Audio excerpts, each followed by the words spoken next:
이스라엘의 장자 루벤의 아들들에게서 난 자를 그들의 종족과 조상의 가문에 따라 20세 이상으로 싸움에 나갈 만한 각 남자를 그 명수대로 다 계수하니 루벤 지파에서 계수된 자는 46,500명이었더라. 시므온의 아들들에게서 난 자를 그들의 종족과 조상의 가문에 따라 20세 이상으로 싸움에 나갈 만한 각 남자를 그 명수대로 다 계수하니 시므온 지파에서 계수된 자는 59,300명이었더라. 갓의 아들들에게서 난 자를 그들의 종족과 조상의 가문에 따라 20세 이상으로 싸움에 나갈 만한 자를 그 명수대로 다 계수하니 갓 지파에서 계수된 자는 45,650명이었더라. 유다의 아들들에게서 난 자를 그들의 종족과 조상의 가문에 따라 20세 이상으로 싸움에 나갈 만한 자를 그 명수대로 다 계수하니 유다 지파에서 계수된 자는 74,600명이었더라. 이사갈의 아들들에게서 난 자를 그들의 종족과 조상의 가문에 따라 20세 이상으로 싸움에 나갈 만한 자를 그 명수대로 다 계수하니 이사갈 지파에서 계수된 자는 54,400명이었더라. 스불론의 아들들에게서 난 자를 그들의 종족과 조상의 가문에 따라 20세 이상으로 싸움에 나갈 만한 자를 그 명수대로 다 계수하니 스불론 지파에서 계수된 자는 57,400명이었더라. 요셉의 아들 에브라임의 아들들에게서 난 자를 그들의 종족과 조상의 가문에 따라 20세 이상으로 싸움에 나갈 만한 자를 그 명수대로 다 계수하니 에브라임 지파에서 계수된 자는 45,000명이었더라. 므낫세의 아들들에게서 난 자를 그들의 종족과 조상의 가문에 따라 20세 이상으로 싸움에 나갈 만한 자를 그 명수대로 다 계수하니 므낫세 지파에서 계수된 자는 32,200명이었더라. 베냐민의 아들들에게서 난 자를 그들의 종족과 조상의 가문에 따라 20세 이상으로 싸움에 나갈 만한 자를 그 명수대로 다 계수하니 베냐민 지파에서 계수된 자는 35,400명이었더라. 단의 아들들에게서 난 자를 그들의 종족과 조상의 가문에 따라 20세 이상으로 싸움에 나갈 만한 자를 그 명수대로 다 계수하니 단 지파에서 계수된 자는 62,700명이었더라. 아셀의 아들들에게서 난 자를 그들의 종족과 조상의 가문에 따라 20세 이상으로 싸움에 나갈 만한 자를 그 명수대로 다 계수하니 아셀 지파에서 계수된 자는 41,500명이었더라. 납달리의 아들들에게서 난 자를 그들의 종족과 조상의 가문에 따라 20세 이상으로 싸움에 나갈 만한 자를 그 명수대로 다 계수하니 납달리 지파에서 계수된 자는 53,400명이었더라. 이 계수함을 받은 자는 모세와 아론과 각기 이스라엘 조상의 가문을 대표한 12지휘관이 계수하였더라. 이같이 이스라엘 자손이 그 조상의 가문을 따라 20세 이상으로 싸움에 나갈 만한 이스라엘 자손이 다 계수되었으니 계수된 자의 총계는 603,550명이었더라. 오늘도 살아 역사하시는 하나님 아버지, 사순절 11일차를 맞이해서 우리 3월 17일 월요일 하나님의 귀한 말씀을 함께 묵상하며 출발하는 우리 귀한 성도들을 축복합니다. 하나님, 민수기의 말씀을 통해 우리에게 무엇을 말씀해 주시기를 원하시는지 우리 사랑하는 성도들, 우리 한 사람 한 사람이 마음의 문을 열고 영적인 귀를 열고 주의 음성을 잘 듣고 순종하며 이스라엘 백성들이 광야의 여정을 통해 하나님이 기뻐하시는 백성으로 아름답게 만들어져 갔던 것처럼 우리 사랑하는 성도 한 사람 한 사람 인생의 광야의 여정 속에 주님과 독대하며 더욱더 우리의 신앙의 깊이가 더욱더 깊어지는 은혜의 아름다운 묵상의 시간들이 되도록 축복해 주옵소서. 감사를 드리며 예수 그리스도의 존귀하신 이름으로 축복하며 기도합니다. 아멘. 우리 사랑하는 성도 여러분, 이제부터 우리가 요한복음의 말씀을 마무리하고 사실은 우리 어제부터였죠. 주일 큐티 본문 말씀부터 이제 민수기의 말씀으로 우리가 큐티의 여정을 떠나게 됩니다. 특별히 우리가 민수기의 말씀을 통해서 특별히 광야의 여정을 걸어갔던 이스라엘 백성들에게 하나님께서 하나씩 하나씩 그들을 빚어가시고 하나님의 백성으로 만들어 가셨던 그 놀라운 은혜를 우리 인생의 광야의 여정 속에서도 아름답게 경험되어질 수 있는 은혜가 있기를 간절히 원합니다. 자, 어제 말씀과 오늘 말씀을 한번 총괄적으로 생각하면서 오늘 말씀을 함께 나누기를 원하는데요. 오늘 특별히 민수기의 말씀으로 처음 여러분들과 함께 큐티를 시작하기 때문에 어떤 민수기의 개관적인 부분을 여러분들에게 잠시 설명을 드리고 함께 그 의미를 좀 찾아보려고 합니다. 특별히 우리가 가지고 있는 구약 성경의 맨 앞에 나와 있는 5권의 책을 우리는 모세오경이다라고 이야기합니다. 자, 모세오경이 어떤 책인지 기억하시죠? 창세기, 출애굽기, 레위기, 민수기, 신명기 이 5권을 이제 모세오경이다라고 이야기하죠. 그런데 전통적으로 보면 여러분, 각 모세오경의 각각의 책의 제목을 기록할 때 보통 정통적으로는 책 제목을 어떻게 설정을 하게 되냐면 그 책에 나와 있는 가장 첫 단어, 핵심적인 단어를 중심으로 그 책의 제목을 보통 기록하게 됩니다. 예를 들면 여러분 창세기는요 히브리 말로 베레시트라고 하는 이 단어를 쓰게 되는데 이 베레시트라고 하는 말의 의미가 태초에라고 하는 단어예요. 자, 그렇기 때문에 창세기 1장 1절의 말씀에 보면 태초에 하나님이 천지를 창조하시느니라 라고 하는 이 책의 첫 문장이 그렇게 기록되어 있잖아요. 자, 그래서 태초라고 하는 단어를 통해서 베레시트라고 하는 이름을 붙이게 되는 겁니다. 자, 이와 마찬가지로 우리가 다루게 되는 이 민수기도 원래는 히브리 말로는 어떤 의미를 갖고 있냐면 베미드바라라고 하는 단어예요. 이 베미드바라라고 하는 말의 의미는 광야에서라고 하는 의미를 가지고 있습니다. 자, 이 광야에서라고 하는 이 베미드바라 이것이 원래 민수기의 이름이었어요. 자, 그 이유가 뭐냐면 민수기 1장 1절의 말씀에도 바로 광야 회막에서라고 하는 표현이 나오죠. 자, 그래서 전통적으로 민수기에 그 이름의 책을 베미드바라 광야에서 이렇게 기록을 하게 된 겁니다. 자, 그런데 한 가지 참 재밌는 것이 있어요. 자, 그렇게 이 민수기의 말씀 또 각 이 책의 내용의 제목들을 그렇게 짓고 난 이후에 교회 역사가 쭉 흐르면서 어떤 일이 벌어지게 되냐면 자, 유대인의 역사 가운데 우리가 잘 아는 것처럼 결국 이스라엘 백성들이 바벨론에 의해서 완전히 무너지고 포로가 되게 됐죠. 그래서 하나님께서 이 유대인들을 이 바벨론의 포로를 통해서 전 세계로 다 흩어버리게 됩니다. 이 흩어진 유대인들을 우리는 디아스포라 유대인이다 이렇게 이야기를 하죠. 자, 그런 디아스포라 유대인들이 이제는 포로로 끌려가서 시간이 흐르면서 포로 시기를 지나면서 태어났던 유대인 1세들, 2세들, 3세들이 계속해서 이제는 태어나게 되는 거죠. 자, 그런데 문제는 그렇게 태어났던 이 디아스포라 1세, 2세, 3세들이 중요한 것은 본인들의 정체성을 표현해주는 히브리 언어를 사용하지 못하는 겁니다. 그러니까 마치 우리 자녀들이 미국에 이민 와서 1세대, 2세대, 3세대들이 태어나게 되면서 어떻게 보면서 자동적으로 이 한국말을 잊어버린 거와 마찬가지로 이렇게 디아스포라 유대인들의 후손들이 히브리 말을 잃어버리게 되는 거예요. 자, 그러다 보니까 하나님의 말씀이 히브리 말로 기록되어 있지 않습니까? 그런데 히브리 말을 몰라서 성경을 읽을 수가 없는 세대가 태어나게 된 것이죠. 자, 그래서 BC 250년경에 어떤 일이 일어나냐면 자, 이렇게 히브리 말을 알지 못하는 세대들을 위해서 자, 그때 태어났던 세대들은 이제는 이 헬라 말이 전 세계의 공통어로 쓰여졌던 세대였기 때문에 히브리 말의 성경을 헬라 말로 번역을 해줘서 바로 이 디아스포라 이 유대인들의 1세대, 2세대, 3세들에게 하나님의 말씀을 읽을 수 있는 그런 기회를 주게 된 것이죠. 자, 그래서 720명의 학자들이 당시에 알렉산드리아에 모여서 어떤 작업을 하게 되냐면 바로 히브리 말로 기록되어 있는 성경을 세대가 지난 1세대, 2세대, 3세들이 읽을 수 있는 헬라 말로 번역을 하게 된 거예요. 자, 그것이 유명한 70인역이라고 하는 책입니다. septuagint이라고 이야기하는데 이 70인역의 책을 번역을 하게 되면서 네 번째 구약 성경의 성경책이었던 이 민수기라고 하는 이 책의 제목을 광야에서라고 처음에 기록했던 바로 베미드바라라고 하는 의미가 아니라 바로 numbers, 숫자라고 하는 의미로 이름이 바뀌어지게 되는 겁니다.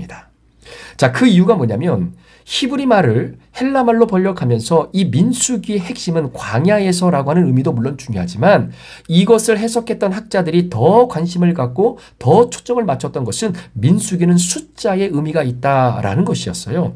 자, 그래서 히브리 말이 헬라 말로 바뀌어진 성경에서 그것이 이제는 영어 성경으로 다시 번역이 되면서 결국은 민수기의 제목이 Numbers로 바뀌어지게 된 것입니다.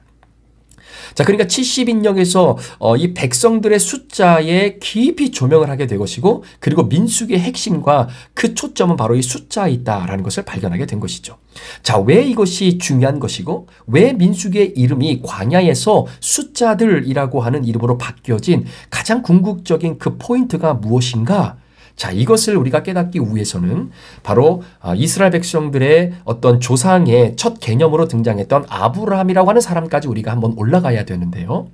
자, BC 2166년경이었어요. 갈대아 우르에서 당시에 살고 있었던 아브라함이라고 하는 한 사람을 하나님이 지목하십니다. 자, 그리고 지목한 아브라함과 함께 동행하면서 창세기 15장에 가서 하나님이 어느 날 텐트 안에 있었던 아브라함을 텐트 밖으로 불러내시면서 그 칠흑 같은 어둠 속에 아름답게 떠있는 하늘의 무별을 바라보게 하시면서 하나님이 한 가지 환상을 보여주게 되죠. 자, 그 환상이 무엇입니까? 하나님이 아브라함에게 하늘을 바라보라고 하시면서 셀 수 없는 이 무별과도 같이 네 자손을 그렇게 많게 해주겠다. 네 자손이 이렇게 무별처럼 무궁무진하게 많아질 것이다. 이렇게 하나님이 약속을 하게 됩니다. 자, 이 약속을 결국은 아브라함이 믿죠.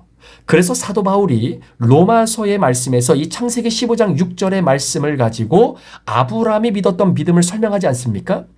자, 15장 6절에 뭐라고 창세기에 기록되어 있습니까? 아브라함이 여호와를 믿으니 여호와께서 이를 그의 의로 여기셨다라고 기록하고 있는 겁니다.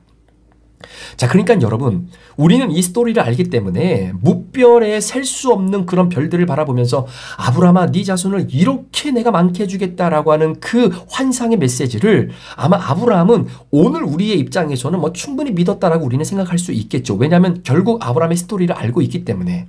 그런데 여러분 한번 생각해 보십시오. 정말 아브라함이 그 무별과 같이 셀 수 없는 그 자손이 내게 이루어질 것이다라고 하나님이 약속하셨을 때 여러분 그것이 믿는 것이 쉬워졌을까요?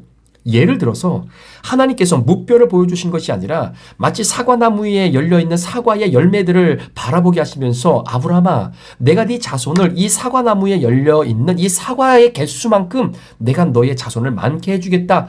만약에 이렇게 얘기했다면 아브라함은 충분히 믿고도 남았을 겁니다. 그건 가능하다고 생각했을 거거든요.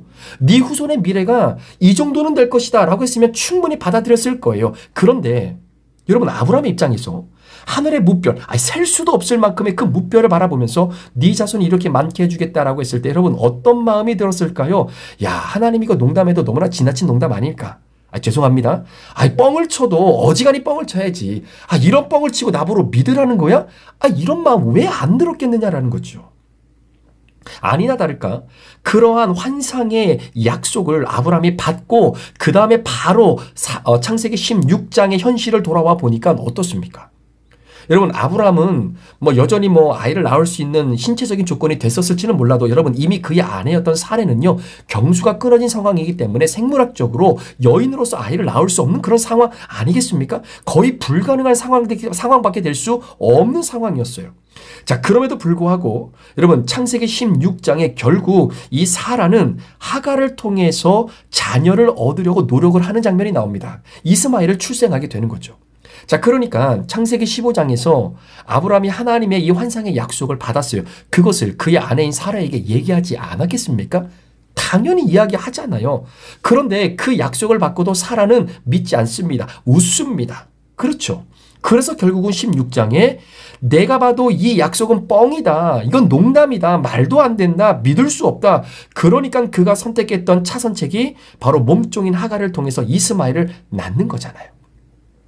현실에서는 환상의 가능성을 절대로 볼 수 없다라고 판단되어지는 바로 그 사라 행동이 바로 이어서 창세기 16장에 기록되어 있는 것을 보게 됩니다. 그런데 아브라함은 믿었어요. 아브라함은 믿었어요. 여러분 믿음의 본질이라고 하는 것이 바로 이런 겁니다. 0.001%라고 하는 가능성을 보면서 아브라함이 믿은 것이 아니라 가능성 자체가 0%예요. 이거는 불가능하다라고 여겨질 수밖에 없는 겁니다. 그런데 그걸 믿었어요. 하나님의 약속을 믿은 겁니다.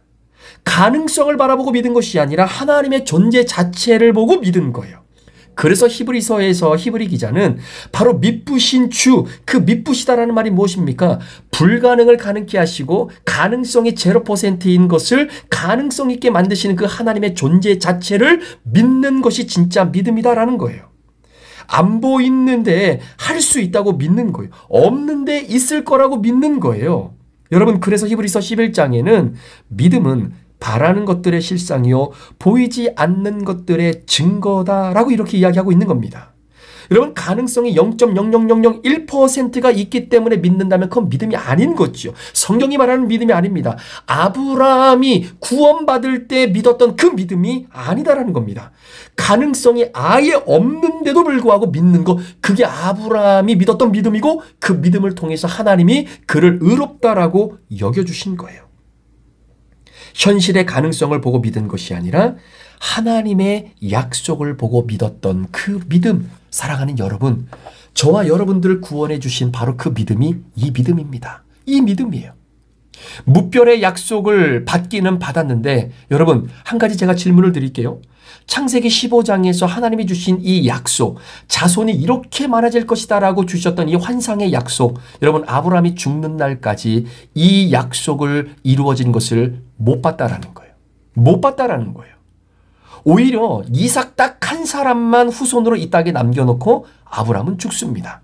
자, 그렇다면 질문이에요. 왜 아브라함은 이 약속을 못 받았을까요? 왜 이 약속이 실현되는 것을 보지 못하고 죽었을까요? 여러분, 이게 굉장히 중요한 겁니다. 굉장히 중요한 거예요.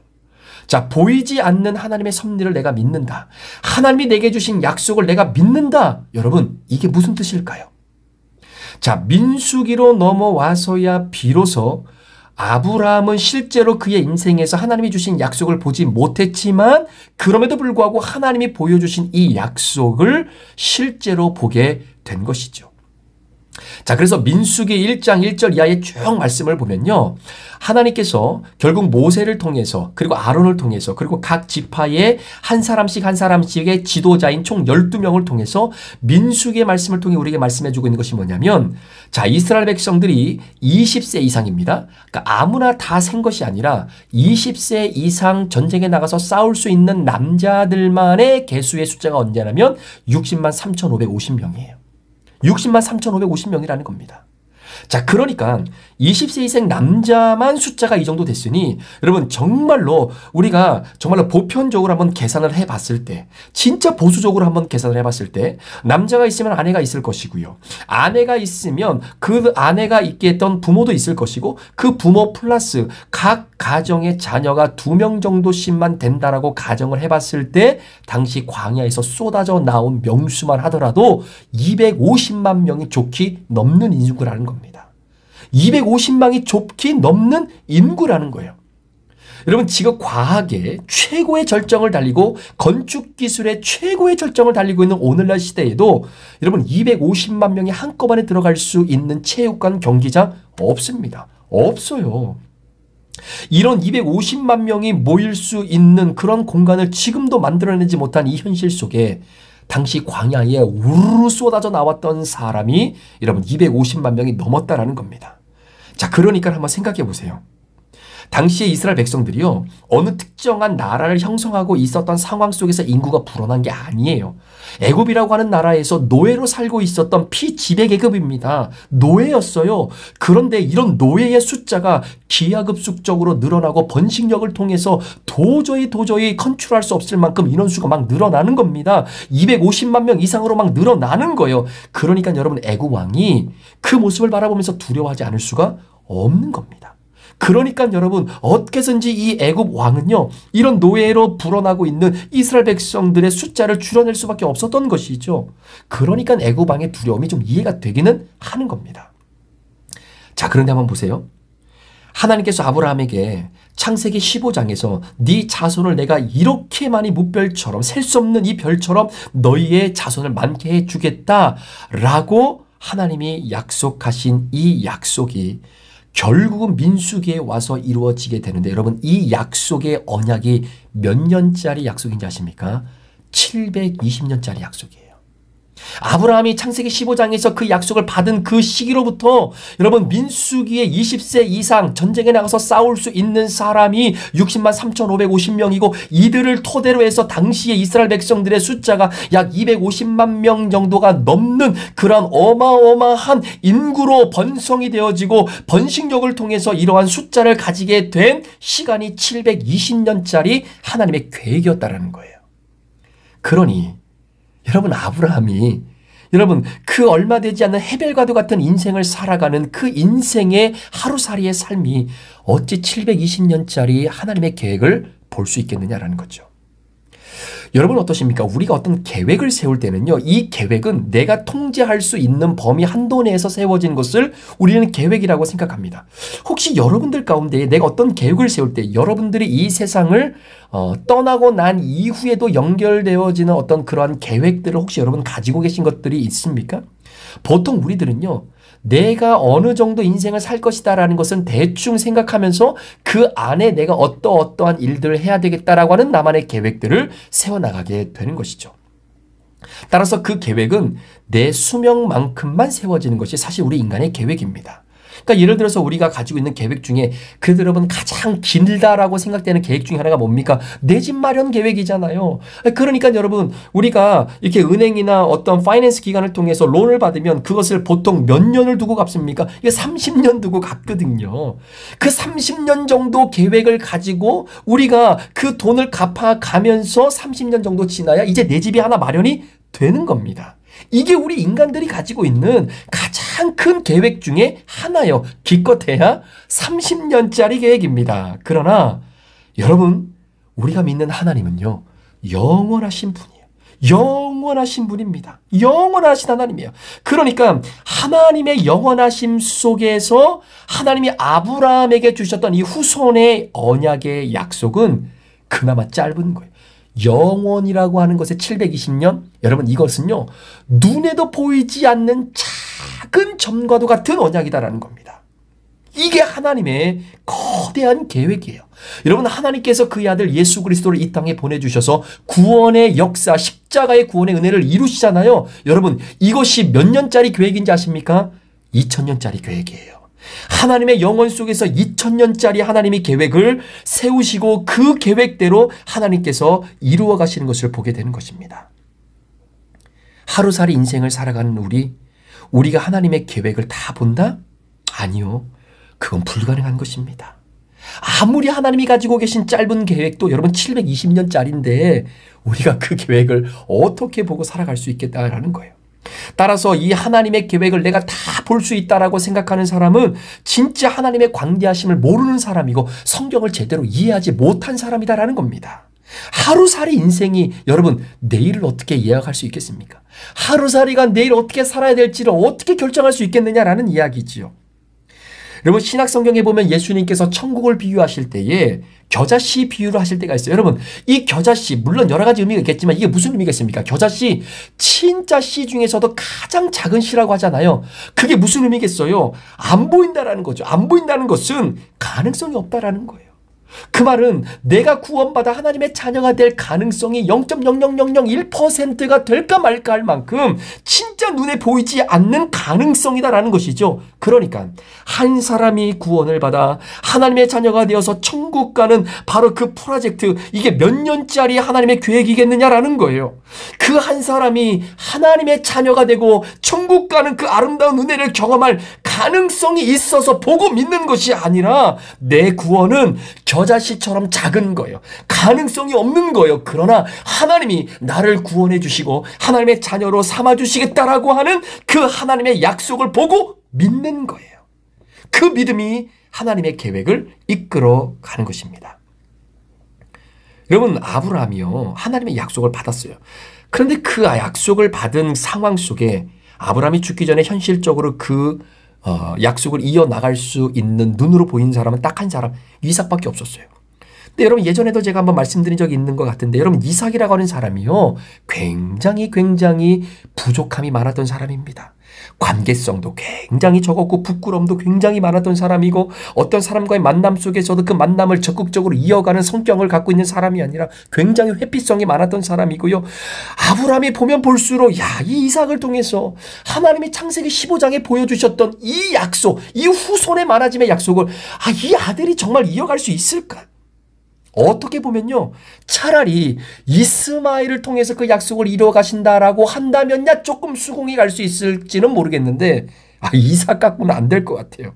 이건 도저히 가능성이 없을 것만 같은 그러한 인생의 한 스팟을 남겨놓고 그리고 나서 여러분 아브라함이 죽은 거예요. 창세기 15장에 그 하나님의 약속을 보지 못하고 죽은 겁니다. 그런데 그 약속이 무려 720년이 지난 어느 날 하나님께서 이 약속을 끝까지 지키고 이루어 가셨던 것을 보게 되는 것입니다. 자, 민수기에서 이러한 관점에서 우리가 또 한 가지 볼 게 뭐냐면요. 여러분, 민수기 1장부터 쭉 읽다 보면 각 지파별로 20세 이상 나가서 싸울 수 있는 남자를 계수하게 되는데 각 지파별로 인원수를 쭉 증거하죠. 제일 많은 지파가 유다 지파입니다. 자, 그런데 예전에도 한번 말씀드린 기억이 있는데 여러분, 시므온 지파를 보시면요. 이 민수기의 말씀에는 이스라엘 백성들의 인구조사가 총 2번 나옵니다. 앞쪽에 한번 나오고 뒤쪽에 한번 나와요.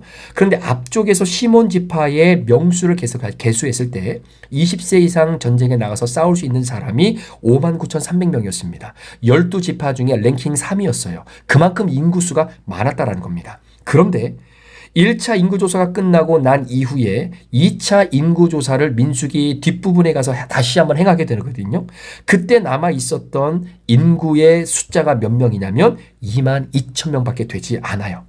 그러니까 거의 한 37,300명이 확 줄어버린 겁니다. 자, 그러면 시므온 지파가 랭킹 3위를 다니고 있는 인구수를 가지고 있었는데 결국에는 여러분 시므온 지파가 나중에 땅을 분배받지 않습니까? 이제 가나안 땅에 들어가서 땅을 분배받는데 모든 지파, 그러니까 레위 지파를 빼고 모든 지파는 각자 다 땅을 분배받았어요. 그런데 시므온 지파만 그 지파에게 주어진 땅이 없습니다. 이유가 뭐냐면 인구수가 너무나 적기 때문이에요.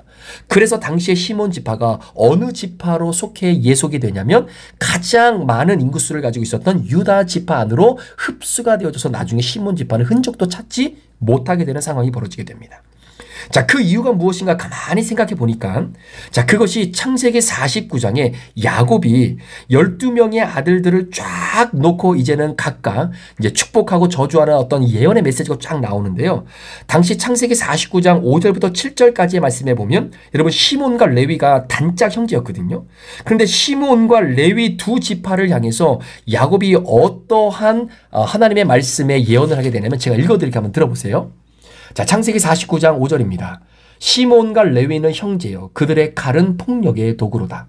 내 호나 그들의 모의에 상관하지 말지어다. 내 영광아 그들의 집회에 참여하지 말지어다. 그들이 그들의 분노한 대로 사람을 죽이고 그들의 혈기대로 소의 발목 힘줄을 끊었음이로다. 그 노여움이 혹독하니 저주를 받을 것이요 분기가 맹렬하니 저주를 받을 것이라. 내가 그들을 야곱 중에서 나누며 이스라엘 중에서 흩으리로다. 이렇게 이야기해요. 이게 야곱이 이 두 지파에게 주신 하나의 예언의 말씀이었습니다. 자, 그 말씀에 따라서 하나님이 약속대로 이 두 지파를 그렇게 인도해 가신 것을 보게 되는데 여러분 한번 보세요. 시므온 지파가 처음에는 59,300명이었거든요. 자, 그런데 두 번째 인구조사할 때는 22,000명. 인원이 확 줍니다. 이유가 뭐냐면 민수기 25장에 보니까요. 당시에 이 모압 사람의 바알부올의 음행 사건이 나옵니다. 그러니까 바알부올의 음행 사건, 모압 여인들을 데리고 와서 하나님 앞에 굉장히 악독한 죄, 이 음행의 죄를 지게 되는데 이 음행의 죄를 짓는 선봉의 역할을 했던 사람이 누구냐면 시므온 지파예요. 그래서 그 바알부올 사건을 통해서 2만여 명 이상이 결국 연병으로 그 자리에서 완전히 죽게 됩니다. 자, 그래서 완전히 이 시므온 지파가 확 줄어들면서 인구수가 줄어들게 되고 나중에는 유다 지파로 이제 흡수가 되게 되는 것이죠. 자, 그래서 결국 창세기에 기록되어 있는 것처럼 야곱이 예언한 대로 시므온은 결국은 각각의 지파로 다 흩어져서 존재감을 잃어버린 채 유다로 예속이 되어져서 시므온이라고 한 지파는 흔적조차 찾을 수 없는 예언의 성취가 이루어지게 되죠. 자, 그와 마찬가지로 레위 지파도 결국은 하나님께서 동일하게 이 레위 지파에 대한 약속의 말씀, 야곱을 통해서 주신 말씀대로 각 지파별로 다 흩습니다. 여러분, 레위 지파는 그들에게 주어진 땅이 없었어요. 이유는 레위 지파는 하나님이 그들의 분깃이 되었기 때문입니다. 그래서 레위 지파는 땅을 소유할 수 없었어요. 자, 그런데 여러분 시몬과 레위가 창세기의 말씀에 보면 야곱의 딸이었던 디나가 결국은 이 성추행을 당해서 굉장히 어려움을 겪게 되지 않습니까? 이때 세겜 사람들에게 안갚음을 하기 위해서 이 시몬과 레위가 결국은 칼을 가지고 전쟁을 일으키는 그런 불상사를 일으키게 돼요. 그래서 그들이 갖고 있었던 칼이 폭력의 도구다라고 야곱이 말했던 이유가 바로 그런 부분입니다. 그것 때문에 결국 이 두 지파가 다 나뉘어지게 되는 거죠. 레위 지파도 결국은 함께 레위 지파끼리 모여서 살지 못하고 12지파, 11지파죠. 레위를 빼고 11지파 각각의 성으로 다 레위 지파가 흩어져서 살아가게 돼요. 자, 그런데 흩어졌음에도 불구하고 하나님이 레위 지파를 들어 사용하셔서 각 지파별로 설정되어 있는 그 땅에서 예배를 집례하고 하나님 앞에 제사를 드릴 수 있는 그러한 제사장의 역할을 감당하는 그러한 지파로 레위 지파를 끝까지 하나님이 인도해 가십니다. 자, 그러니까 이상하죠. 시므온은 결국 다 흩어져서 이 흔적조차 찾을 수 없을 만큼 완전히 사라졌는데, 레위 지파도 각 지파별로 다 흩어졌지만 그럼에도 불구하고 레위 지파는 하나님의 축복의 언약을 이어나가는 지파로 하나님이 남겨놓게 되는 거죠. 자, 그 차이가 뭐가 있느냐 이겁니다.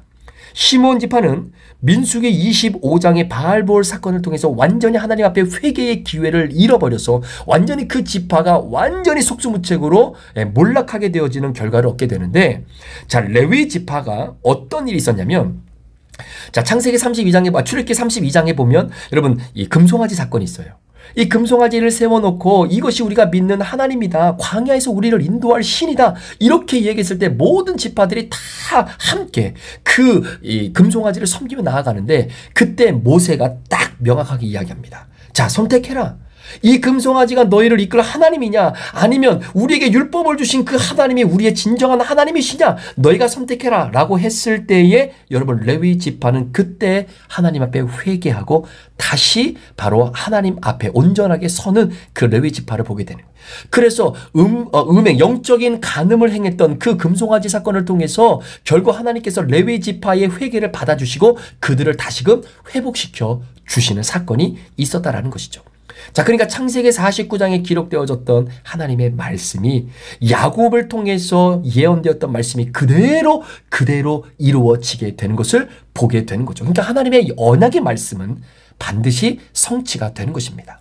오늘 민수기 1장 1절부터 46절까지 끊임없이 하나님께서 각 지파별로 아브라함에게 허락하셨던 그 약속의 말씀이 성취가 되어졌던 그 숫자를 기록하고 있는 이 민수기의 앞부분, 자, 이것이 앞으로 우리가 민수기를 쭉 묵상해 나가면서 놓치지 말아야 할 굉장히 중요한 포인트입니다. 숫자예요.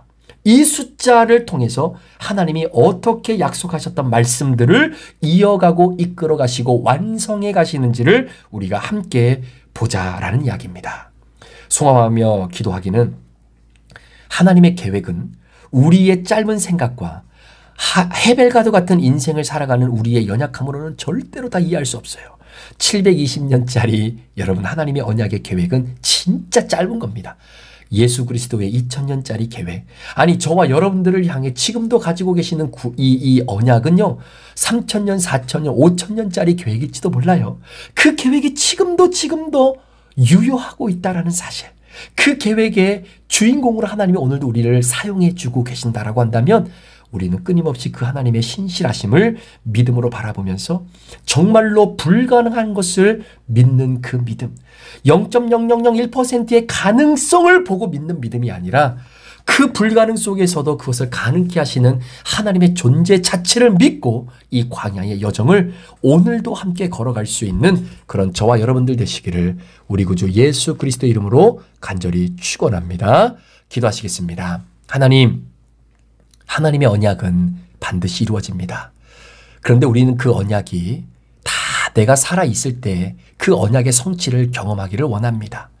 그런데 아브라함은 결국 창세기 15장에 약속하셨던 그 약속의 성취를 그는 보지 못하고 죽게 되었습니다. 그러나 하나님의 계획은 720년이 지난 그 순간 이스라엘 백성들이 광야를 걸어가게 하셨을 때에 다시금 아브라함의 계획을, 그 약속을 기억하게 하시고 다시금 약속을 붙잡을 수 있도록 은혜 주신 하나님, 저와 우리 사랑하는 성도들을 향한 하나님의 계획 혹시 3000년, 4000년짜리 계획은 아닌지, 그 계획이 지금도 이루어지고 있는 그 중심에, 그 광야의 한복판에 오늘도 내가 살아가고 있음을 기억하며 그 하나님의 존재 자체로 신실하신 주님을, 믿부신 주님을 오늘도 믿고 광야의 여정을 걸어가는 주의 백성들 되게 하여 주옵소서. 감사를 드리며 예수 그리스도의 존귀하신 이름으로 축복하며 기도합니다.